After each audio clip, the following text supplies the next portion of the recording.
So in this video I'm just going to tell you how you can easily block someone on Facebook. So make sure to watch the full video to the very end to don't make any mistake, and do not forget to like the video and subscribe to my channel.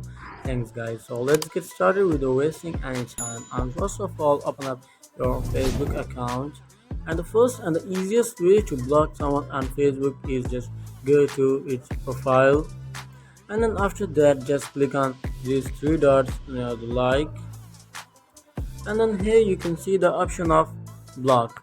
Just click on this option, and then after that again click on block.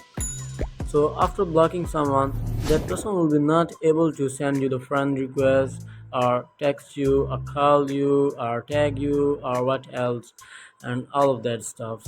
And so the next way in which you can block someone on Facebook is just go to the menu, and after that just click on this gear to open up settings and privacy, and then after that just scroll down until you find the option of blocking, this one, and just click on this option, and then here it will be show you the list of person to whom you have blocked, and you can see the plus option.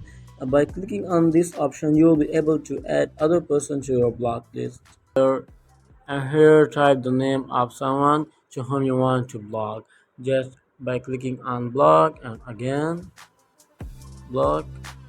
It will just take a while, so it's done, and just click on close. So this is how you can add someone into your block list, and you can also unblock someone from here. So that was the today's tutorial, and if you have any question about the tutorial, just leave me a comment below. I will be catch you in the next video. Thanks guys.